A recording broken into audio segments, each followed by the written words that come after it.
Hello, this is James Cook of the University of Maine at Augusta, and I'm here to talk about social structures of segregation. Within a population, there are a certain number of people that are there. But we can talk a little bit more complicatedly about the number of people in certain places or certain institutions within that population, within that nation. So you might think about the number of people within a certain set of states, or you could think about within a university system the number of people in different majors. We could do more than that, though. While we think about the number of people in certain places, we can also think about the number of people in certain categories. And those categories might be based on age, they might be based on gender, they might be based on the socially constructed categories of race and ethnicity. Regardless of what those categories are, one thing that can be done is to note whether in all the different places within a nation or within a university or within a state that exist, whether people of different categories end up concentrated in some places and other people in other categories end up concentrated in other places. That's what segregation is. The concentration of people that is out of proportion with their overall share of the population. Now, back in the 20th century, Otis, Dudley, Duncan, a sociologist who studied demography, came up with something called the Duncan Dissimilarity Index, which is a way of measuring the concentration of people of certain types in certain places. The insight of the DDI, the Duncan Dissimilarity Index, is that if you know how many people there are of, say, within gender, women and men, if we go for a moment along binary conceptions of gender, and you can count them for all the places within a society or within an institution, then you can note how for each of those places within the institution, women and their presence and men and their presence are different from that of the whole. If you can calculate that, and then you can add up or sum up the extent to which the number of men or the number of women, to use this example, is disproportional, that is not the same as the overall tendency in the population, you can get an index at the end, a number. And with the DDI, if you multiply it by 100, it gives you the percentage of people who would need to switch their place within an institution or within a society in order to make all of the places within that institution or within that society have the same ratio of men to women. Now you can imagine you could do the same thing when you're talking about old people versus young people, when you're talking about black people versus white people. The Duncan Dissimilarity Index does not depend on the substantive meaning of those categories. It simply depends on the capability of people to find out how many people who ascribe to or are assigned to those categories live in those places. And as long as you can do that, you can measure segregation. Let's run through a few examples so you can see how that works. So, in order to calculate the Duncan Dissimilarity Index for some actual examples, we're going to need some actual data. And the first place we're going to look is in American Community Survey data. The American Community Survey is a survey of many, many, many people in towns across the country that is carried out every year by the United States Census Bureau. And in order to get that data for free and for everybody, all you have to do is find an internet connection and go to data.census.gov, which is where I am now. So when you go to data.census.gov, you're going to end up needing to make a search like you would for any search engine. In this particular instance, you have to think like a government agency that has been making measurements for quite some time. Although we're interested in the categories of men and women, in terms of gender, we're going to have to stick to that binary because remember, right now at least, the United States government, when it collects information on gender, it only collects information on the binary. Second, we need to think about an old-fashioned term for this. Gender is the way of thinking about how people behave and their expectations that they have to deal with for being in a particular gender category like man or woman. However, that's a relatively new understanding over the last few decades, and before then we consistently referred to sex, which is an idea of biology, that people have different bodies. So we're going to use the word sex, even though in this case we're talking about gender. And you'll find when I type in sex that there is there's an entry that says age and sex, and that's going to take us to a pretty useful table in the first result, table S0101. It's a pretty fundamental table. So we're going to look at that, and now you'll notice that this is for the United States. We can see that in the headings. But I'd like us to look a little bit more deeply than that. Let's look at, first of all, one particular state. And since I happen to teach at the University of Maine at Augusta, let's look at the state of Maine. And second, I'd like to look at all towns that are large enough to have a double-digit population or higher. And in order to do that, we're going to pool results from the last 5 years. So when you see product here, 2019 ACS for American Community Survey, 1-year estimates, those are estimates just for 2019. But if we pool them together into 5 years of data responses to the American Community Survey, we'll have enough information to be able to make inferences about even very small towns. So the next thing we'll want to do after we pick the product is to customize our table. And there are many ways to do that, but I'm interested in geographic locale. So I'm going to click Geos for geographic filters. And now when I click that, I get to choose what kind of filter I'm interested in. And what I'd like to look at, since I want to look at all but the very, very smallest of towns, and there are some very small towns in Maine, what I'd like to look at is called a county subdivision, which is just 3 down below place, 2 down below voting district.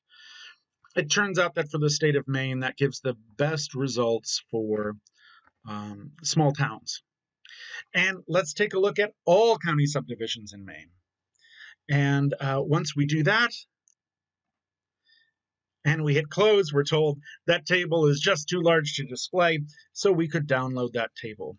And when we do, we get this kind of result. Actually, before then, we get results that look like this, which is a whole lot of data. But there are 2 variables in here that simply measure the number of men and the number of women. And I've simplified that, a very complicated presentation for all these towns, down on this sheet here, which you can see.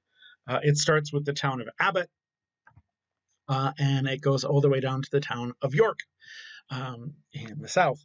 And then for each of these towns, we have an indicator of the number of men and the number of women. in each of those towns, of which there are many. How many? Well, the first row here, that's headers, so we won't count that. But if we go down way to the bottom, we can see, since I'm working in Microsoft Excel, a spreadsheet, the number 514, it stops with row 514. We subtract 1 for the headers. That's 513 towns in Maine, which is a lot of towns. It might not be a lot for a town like a state like California or a state like Texas, for sure. But it is a really good set of towns for Maine. You can see here that they have lots of different sizes. For instance, Windham in Cumberland County has about 18,000 people, whereas Wyman, which is a UT unincorporated township in Franklin County, Maine, has just 102. There's a wide variety of these places. But if we go and total these up for the number of women and the number of men by using the sum command, equals sum, and then B2 to B514, we get an indication of overall what's going on with the population of Maine. Let's stretch that out so that notation comes through. Good. So we have a total of 681,519. And that's one of the genders. The other gender, it's the number of women. The other gender, which is the number of men, is 653,899. And together that comes to what should be a pretty familiar number for you if you're studying the state of Maine, which is about 1.33 million people. Good. So, now that we have this information, we have information on the total number of people who are women in these towns, the total number of people who are men in these towns. Great. We can begin to calculate the Duncan Dissimilarity Index. And we're going to do that by starting to calculate some proportions. That is between 0 and 1, where if you multiplied it by 100, it would be a percentage. So a proportion, if it's like 0.2, means 20% of a group would be of a certain category. Let's take a look at the proportion of all women who are in a town. And then, of course, we will also want to know the proportion of all Maine men who are in a town. And we're going to want to know that for all the towns. Now, this is not going to be as hard or as long as you think it might be because of spreadsheets, thank goodness. If we go through one example, then we're going to be able to duplicate that example. To figure out the proportion of all Maine women who are in the town, we're going to need to remember the numbers of women, and the same for the proportion of men in town. So let's go back down to those totals. For women across all of these towns, the total that the American Community Survey estimates is a population of 681,519, a relatively small state. And for men, 653,899. So remembering those numbers now, as I've written them down on a handy notepad, I can calculate the proportion of women in the town of Abbott, the proportion of women in Maine, rather, who are in Abbott, because Abbott is a place where women might concentrate or not. So let's take a look at that. To calculate that, it's a simple fraction. I'm going to take a look at the number of women in Abbott, and I'm going to calculate that as a proportion of all the women in Maine in all these towns, which is 681,519. And the answer I get is really small. If you multiplied that by 100 to get a percentage, we would say that 1/2 of 1% of all women in the state of Maine live in the town of Abbott. It's not a very big town. There aren't going to be that many men either. So, but we're going to take a look at the number of men, and we're going to divide in Abbott and divide that by the total number of men in Maine overall, 653,899. And we're also going to get roughly a proportion of, not just 1/2 of 1%, but rather 1/20th of 1%. If we multiplied this by 100. 1/20th of 1% of Maine population lives in the town of Abbott. And those proportions look relatively equal. What is the difference between the proportion of women in the town and the proportion of the men in town? To figure out that difference, we're going to take, using another element of the equation or formula for the Duncan Dissimilarity Index, we're going to take the absolute value. The absolute value is taking one of those numbers, subtracting it by the other, and then taking off the sign. So it's just the magnitude of difference rather than the plus minus difference. And to get that, we will type abs of D2 minus E2. And we get a really, really small number. Now, you're thinking, why did you subtract D2 minus E2? Why not E2 minus D2? Well, it turns out that the difference, right, is the same because there's no direction when you take the absolute value. So really, it doesn't matter. Okay, so the difference between those two proportions is 2.46 times 10 to the negative 5, which is equivalent, if we draw this out, it won't show us. It's too small a number, but it's 0.000024642. So a very small difference in that proportion. But then let's imagine that we wanted to calculate the difference in the proportion of women and the proportion of men, and then the absolute value of the distance for all of these towns. It turns out in a spreadsheet, once you've done this once, you can copy and paste, which is what I'm doing now, for all the towns, the same general formula. And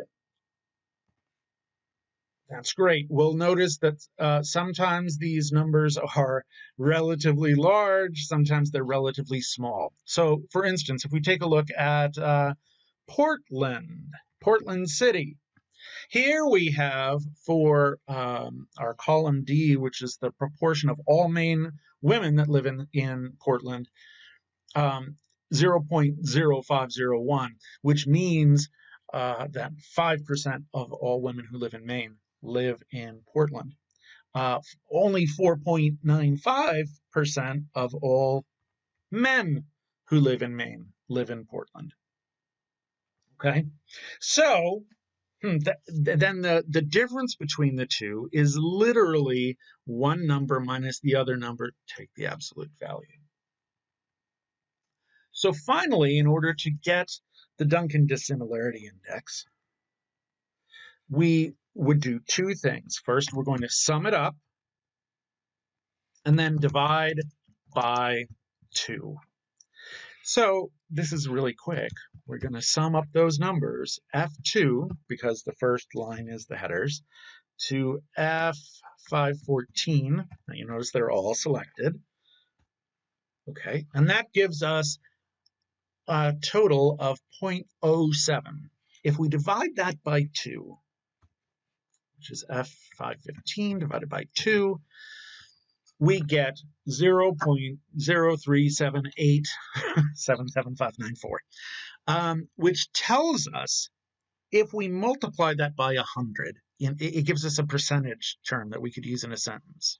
So we could multiply times 100, and that would be F516 times 100. And the result is 3.788. And that is the percent of women who would have to move towns in order for all towns to have the same proportion of men and women in them. And what proportions would those be? Well, they would be the same proportions as that generated by the entirety of Maine, which is, let's see what the proportions are. That would be 681,519, or B 515 right there, divided by B 515 plus C 515. So that tells us that in Maine, women make up a proportion of 0.5103 and change of the population of Maine. If you multiply by 100, you get the percentage. Women are just slightly over 51% of the population of Maine. And we can do the same for men. So let's see, we would do that by taking C 515 and dividing it by B divided by B 515 and C 515. And we should get the converse, right, which is almost 49% of the population of the state of Maine is men. So this 3.788, which is the Duncan Dissimilarity Index, right here, times 100, it is the percent of women who would have to move the town they're in order for all the towns in Maine to end up with 51% essentially women and just about 49% men. The fact that 3.788% of women who would have to move towns in order for all those towns to have the same proportion of women and men in them indicates that there are some towns, some places where the percentage of women is low, and other towns where the percentage of women is high. Let's investigate that by actually calculating the percentage of women in a town. Okay, and to do that, it's just as we did before, pretty simple. Well, let's do the multiplication by 100 so we get a percentage. For any town, the percentage of women is going to be the number of women, which is B2, okay, divided by the number of women plus the number of men, which is everybody, at least as defined by the Census Bureau. I recognize gender is not actually a binary, but for the Census Bureau it is. And then multiply by 100. So we find out that in Abbotttown, in Piscataquis County, the percent of women is a little higher than that 51%. It's 52.12%. Let's make that calculation for some other towns. And now we'll see some variations here. So in the town of Argyle in Penobscot County, women only make up 34% of the town. Whereas in Allagash, up in Aroostook County, women make up 56% of the town. We can see a fair amount of variation here. There are some towns that have a number of men in them larger than you'd expect by chance, and a lot of towns where that number is smaller than you'd expect by chance. For Wyman in Franklin County, right, with 75 men and 27 women, that's almost exactly 100. It's not a surprise that 26.5% of the population there is women. So there are places where gender is not even in this relatively common balance. Some places where it's atypical. And this 3.788% of women who'd have to move towns in order to equal things out is telling us how much segregation there is. you can imagine that the lowest possible value for the Duncan Dissimilarity Index, if no one would have to move at all, if all of the places within a state like Maine had proportional numbers of men and women, about 51% women, about 49% men, then the Duncan Dissimilarity Index would be 0. On the other hand, if there were perfect segregation, there were only women's towns and men's towns, and nobody who was a woman who was in a man's town, nobody who was in a man who was in a woman's town, we would actually end up with a Duncan Dissimilarity Index, a DDI, of 1 multiplied by 100, and it would be 100%. That 100% of women would have to move towns in order for all the towns to have the same proportion of women and men. So 3.788 is a number that is fairly close to 0, indicating that there's a lot of towns here that are, maybe not exactly the same as this overall share of men and women for the state of Maine, but some that are, pretty darn close. And then yet there are a few towns, a few places where it's really far off. And for fun, you could go and you could look and see, well, where are the places that just have a lot of men or a lot of women? And you certainly can find those. Equal balance here, Topsfield Town in Washington County, Maine, 50-50, 1 for 1. It happens every once in a while, and this is one of the places where it does. So that's how you can calculate Duncan Dissimilarity Index, a social structure used by sociologists for a bunch of towns in, say, a state. You could also calculate it, by the way, for a bunch of states in the nation. But you can do more than that. It's about more than just place. Let's head to another spreadsheet that I've prepared with some different numbers. Now, if you go to the University of Maine system, or UMS databook, at maine.edu/databook, you can find, among all their reports, you can find these numbers. This is for spring 2021, current as of April 2021, when I'm recording this video. The numbers of registrants, the numbers of people who are students who are registered as men, number registered as women, and then there's this other gender. The University of Maine system is a little bit less binary than, than the Census Bureau is right now. And those numbers are fairly small, in the single digits, or 0 for UMA, where I teach. But at Farmington and the Orono campus, they're in the double digits. So it's not inconsiderable numbers. However, just to simplify this example, I'm going to look and compare the binaries. And I'm going to do it the same way. And here my question for the Duncan Dissimilarity Index is, if we think about the entire University of Maine system of campuses with Orono, Augusta, Farmington, Fort Kent, Machias, Presque Isle, and University of Southern Maine in Portland, are there tendencies for women and men to segregate themselves into particular institutions within this broad system of universities? Let's find out. So we have numbers of men who are enrolled, numbers of women who are enrolled. And we can develop a total, right? Not hard. All we have to do is use the sum command, equals sum B2 to B8, and do the same for women, C.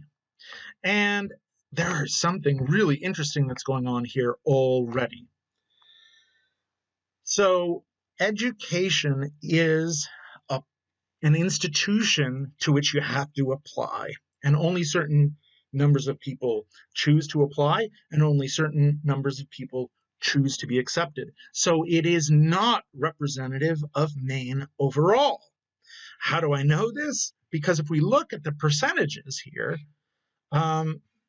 there's a big difference between 9,879 men and 14,899 women. What we see is a gendered pattern here. The makeup of the University of Maine system campuses, all these 7 universities, it tends to lean heavily toward women. Women are overrepresented as students. Exactly how? Well, we can take that total, right? And we can divide for each gender and divide it by the grand total, just like we did before. It's just that there are fewer categories. So let's do that. Let's take B9, which is the total, and let's divide that by B9 plus C9. And then let's see what we've got there. And we'll multiply it by 100, and we'll get a percentage. And let's make that big for you too. Okay, so about 39.87% of the those registered for classes in spring of 2021 are men, and we can do the same for women, and that would be C9 divided by B9 plus C9, and let's multiply that by 100 to get a percent, and that's 60.1%, and you can see together they would add up to 100%, which is good. Of these two. Now we'd note if we wanted to look at other gender, we could also total that and we would find 96. But for purposes of clarity, and only clarity in terms of the technique, I'm going to show just a distinction between the category of women and the category of men for the Duncan Dissimilarity Index. I know I'm literally marginalizing those of other genders. It's only for a pedagogical purpose. And if we were going to move on to the next level, an interesting question would be, and could be unpacked here, which is there a concentration of people who name genders other than man or woman when they register with the University of Maine system? And so we could do that as well, and we could calculate that basically with other gender and versus, cisgender identification, adding men and women together. For this example, we're going to look at, just to follow the example earlier, men versus women. And let's then, let's take a look at each of these campuses and say what percentage of each campus's registrants are women. That's separate from the Duncan Dissimilarity Index, but it's important information to know. So let's calculate that out. So for that, we would take C2 and we would divide it by B2 plus C2, the men and the women on the bottom. And multiply it by 100, and we find out that for University of Maine at Orono, the percent of women is 50.31%. That, it turns out, is the lowest percent of women for any of the institutions. Overall, if this is our total here, right? Overall, there is a 60.13% share of women across all of those campuses. But for any of the individual campuses, it either goes lower than that, which is only one institution, University of Maine at Orono, which has a lot of students, but disproportionately speaking compared to the other ones, a lot fewer women. And the other campuses, which have either number shares in the upper 60s or the low 70s. At UMA, where I teach, it's one of the highest in the spring of 2021, a 71% share of women. So a little bit more than 7 out of every 10 students registered this semester are women. which is not at all proportional to the portion of the Maine population that is women, which tells us something. That women tend to be concentrated in educational institutions. And so that's a kind of segregation as well. It's a segregation that does lead to educational privilege. And it's a phenomenon that has been going on since the 1970s for various degrees. As if you've taken one of my Social 101 classes, we've seen already. That's a historical trend. And it's an interesting one that may make some big changes down the line. But right now, let's calculate the Duncan Dissimilarity Index. To do that, we're going to need to figure out the proportion of women at campus and the proportion of men at a campus, of all men who are at that campus. So in order to do that, okay, the proportion of all women who are at the campus of University of Maine at Orono is equal to literally C2, you see that's highlighted there, and divided by the total, which is 14,899. Okay, and so if we multiplied that by 100, we would say, oh, wow, 36.8% of all the women who are on any campus are at the University of Maine at Orono. What about for men? So let's figure that out. For men, we'd want to take a look at the numbers at Orono, which is B2, and divide that by the total number of men overall, 78, 79. And that's a much higher proportion. Check that out. 0.548, 54.8% of all men who are taking classes this semester in the University of Maine system are taking them at the University of Maine at Orono. Wow, okay. And now let's take a look at that difference, because those proportions are not the same. So we'll take the absolute value, absolute difference there. And so we'll type in equals abs, which is the command for an absolute value of E2 minus F2. And pardon my dogs. It certainly is a pandemic year. So that makes sense. 0.368 to 0.548 is a difference of 0.18. Let's make all those calculations now, heading down those different campuses. You'll see there is a much smaller difference in the proportion at UMA, a very small proportion at Machias. Part of that is because they make up a very small proportion of the University of Maine system itself. And then we want to do the same thing we did before. Now that we've got these absolute distances, we want to sum them up and then divide by 2. So let's add those up, equals sum of G2 to G8. And now what do we get for a number? 0.3605. Okay, let's divide that by 2. You can already see that's a bigger number. G9 divided by 2. And the number here is 0.1802, or if we multiply it, times it by 100, that would be G10 times 100. And that is the percent of women who would have to transfer, we would say, transfer to a different campus in order to, for all campuses to have the same proportions of men and women.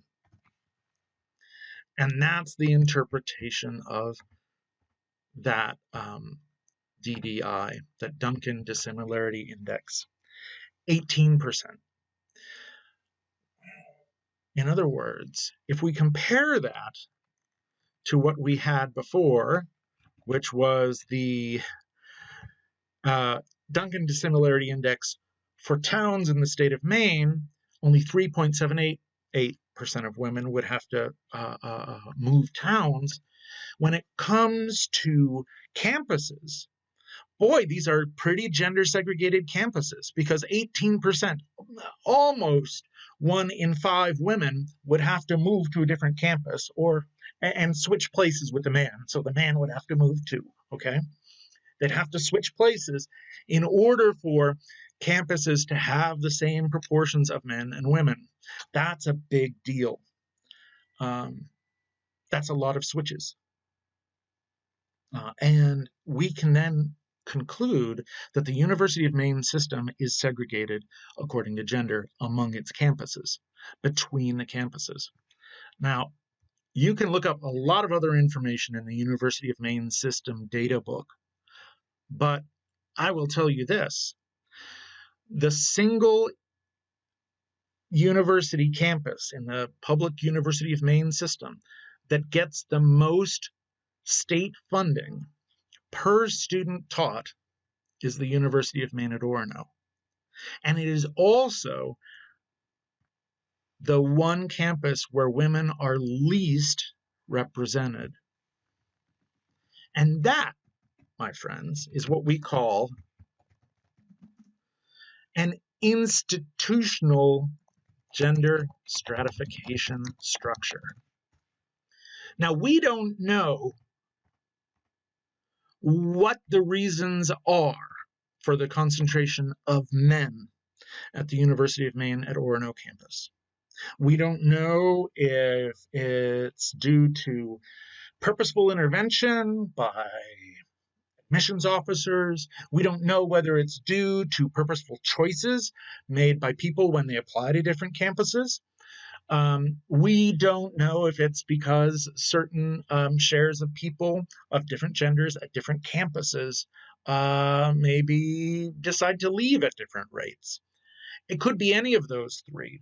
But whatever is going on, the fact that the most well-funded campus in the state of Maine in the public university system is the one that very strongly has the largest share of men in it, is a gender stratification structure. And we don't have to refer to any psychology. We don't have to refer to any thoughts that are inside someone's head or intuit what someone was thinking. No, this is a social structure. And for social structures, you don't need to look for this social structure at intent, kindness or meanness, goodness or evil, prejudicial ideas or no prejudicial ideas. All you need to do is measure the separation of men and women, their concentration in some areas and their lack of, or in the case of the towns in Maine, the relatively even distribution. And when you pair it with information such as relative budget per student, you can come up with a powerful message that says resources aren't going equally here. They aren't being distributed equally. I'd like to do one more example before we go, and I'm just going to check to see how long we've been talking about this. About 40 minutes. Just give me a few more minutes, and I would love to show you what's going on within a university, because what's true is that societies are like nested dolls, you know, the Russian dolls where one is inside of another is inside of another. We can think of the whole globe as a society, and then a country as a society, and then as a state as a society within countries. And then we can think of the university system as a particular society within the state, different campuses as individual societies within the overall University of Maine system. But then we can think of where people go within that university system. We can think about majors. So let's do that. Let's take a look at some majors within the University of Maine at Augusta, where I teach. What kind of patterns can we see there? So this is another subdivision of society, right? Instead of campuses within the university system, we have majors within a campus, University of Maine at Augusta. And here are a bunch of bachelor degree majors. Now, this is not going to be all students. There are some students who are not have not declared their major yet. There are some students who are going to be associate's degree students. But among bachelor's degree majors, let's take a look at the patterns that we see here. So we have a bunch. How many majors here? 20 of them. We know because we have 21 rows and a header. Okay, that number 21 there tells us. And for each of those, we're going to, before we calculate the Duncan Dissimilarity Index, let's take a look at the percent of women in each of those. So let's see, for applied science, which is a general catch-all degree for people who have general studies inside the College of Professional Studies, the percentage of women would be B2 divided by B2 plus C2, right? And that's, we want to multiply that all by 100. So I'm going to put parentheses around all that and multiply by 100. 55.31%. Now, how can we compare that? Well, we can compare that by looking at all people who are in bachelor's degree programs at the University of Maine at Augusta. So let's take a look at how many women there are total, B2 to B21. By the way, this data, thank you, UMA Office of Institutional Research. It shared that information with me for a general gender stratification project that is designed in part to be about figuring out if there's gender stratification at UMA so that we could do something about it, but also to teach about how to study gender stratification structures, which is what we're doing now. So we have 1,934 women majors as of spring 2021, this semester that I'm recording this, and then 756 men majors. And the percentage is overall 71.89%. Okay, women, women. But for particular majors, that's going to differ. So applied science is far lower, about 16 percentage points lower than that 71.9% general average. So it has relatively few women in it. It has more men in it. So let's take this formula that we used for calculating percentages, and let's apply it across the board. Now, the strongest example you can see of gender segregation in a particular major is dental hygiene, where the Office of Institutional Research supplied me with information that said there are no men majors in spring 2021 to become a dental hygienist. And there are 51 women who are majored in that. So that's 100% women. There are some that come close, vet tech, veterinary technology. So this is not to become a veterinarian, but again, to become a technician in a veterinarian's office, 98.8% women. Mental health and human services, 90.1% of majors are women. Nursing, 95.7% are women. Education and library science, 88 and change, almost 89%. On the other hand, in aviation, 14% of aviation majors are women, which means the other 86% are men. You can see that here, 2 women majors, 12 men majors. CIS, cybersecurity, data science, is also quite low. Those two mark low points in terms of women's representation among majors. So not very many women majors in those 2 majors. Architecture is also relatively low at 38.4% compared to the overall share of women majors at UMA at 71.8%. That's quite low. That's almost a halving of that general percentage. But let's think about how we would talk about this in one sentence with one number, which is what the Duncan Dissimilarity Index allows us to do.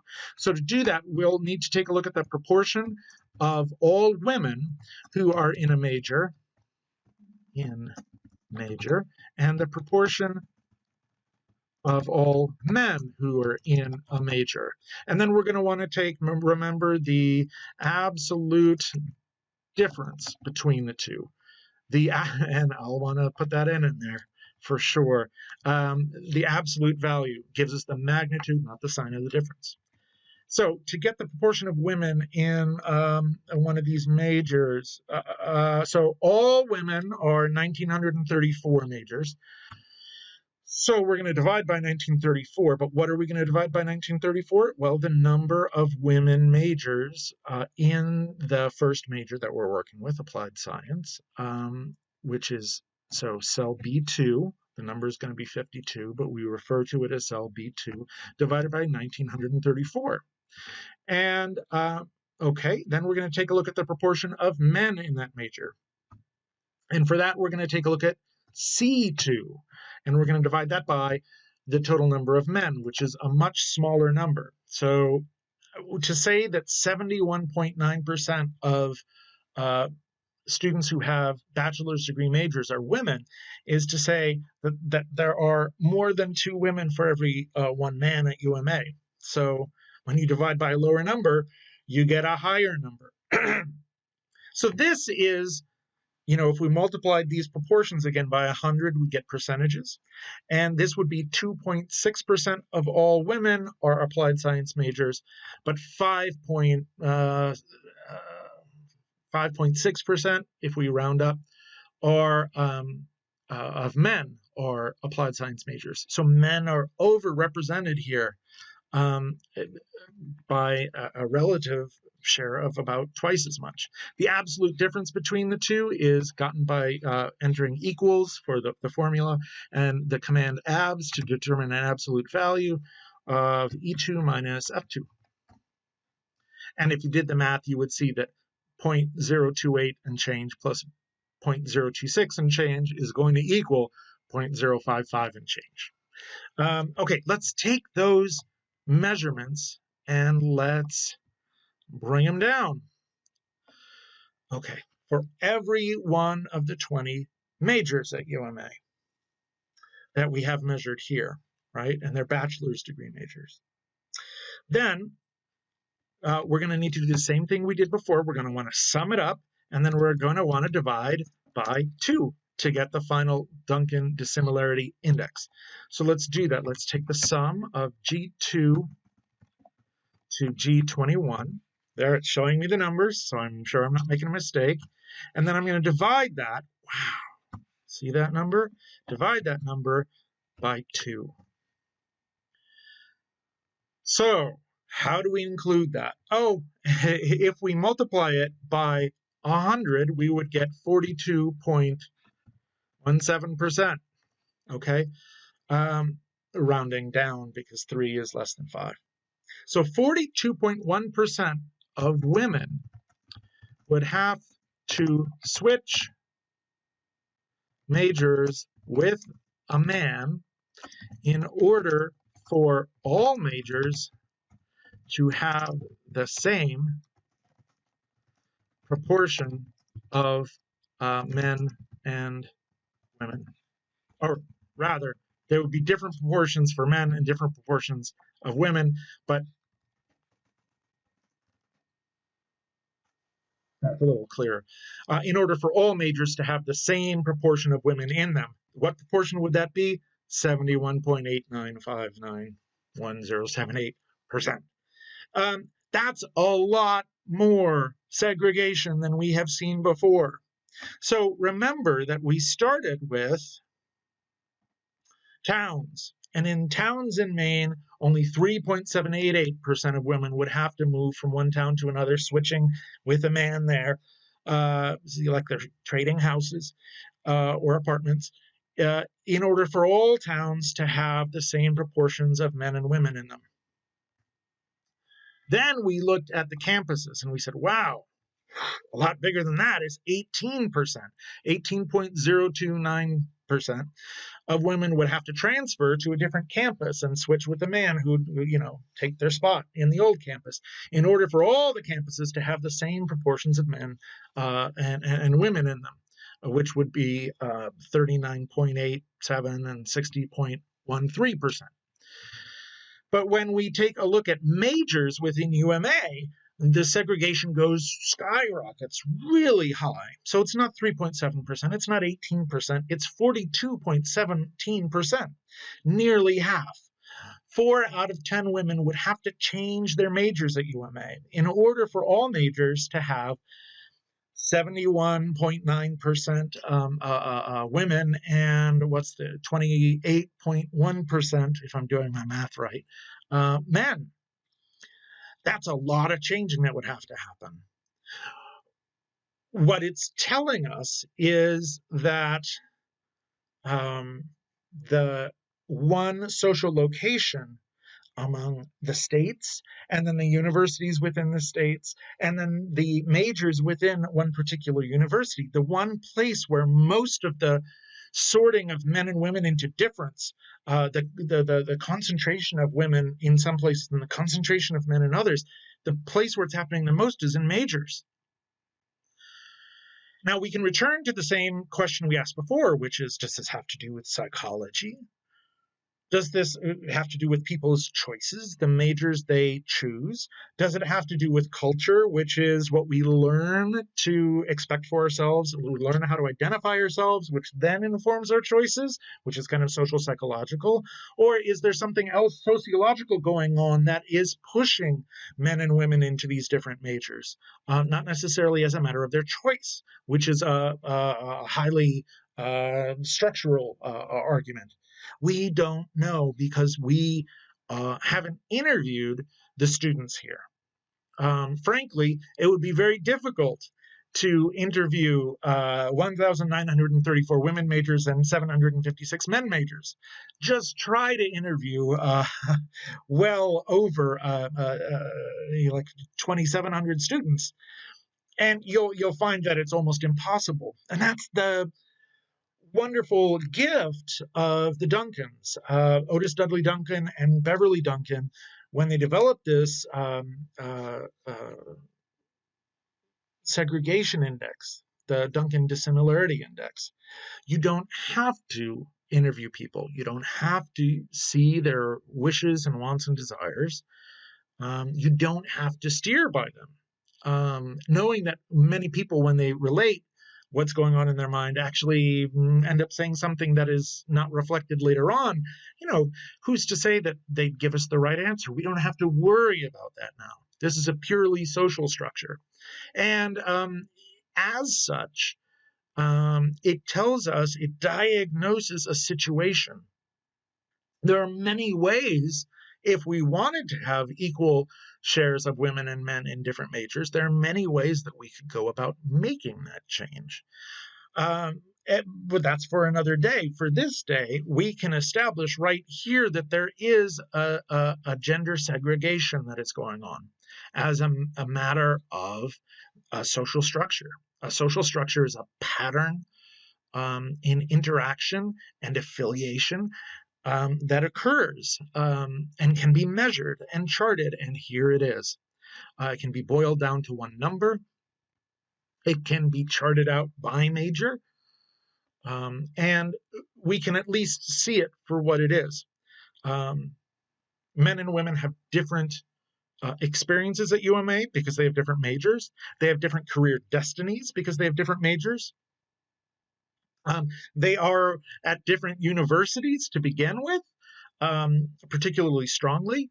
And that is one of the reasons why we end up talking about the experience of men and the experience of women as meaningful, as different, not necessarily because of anything having to do with psychology.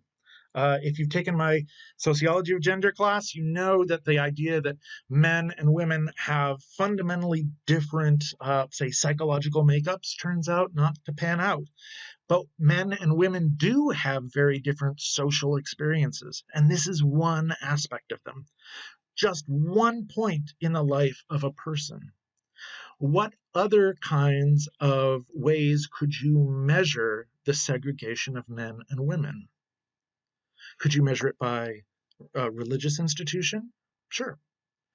Could you measure it by stores that individuals go to shop and buy things? Yes. Could you study it according to occupation?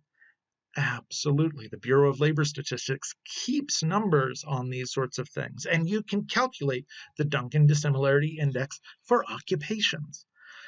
Occupations tend to have a lot to do with the experience of a person in life. You now have the ability and you have the skill. I've shown you how to go about doing it. It's relatively simple to calculate this index of segregation, to document and then share with others the different experiences and the concentration of people in different places along lines of gender.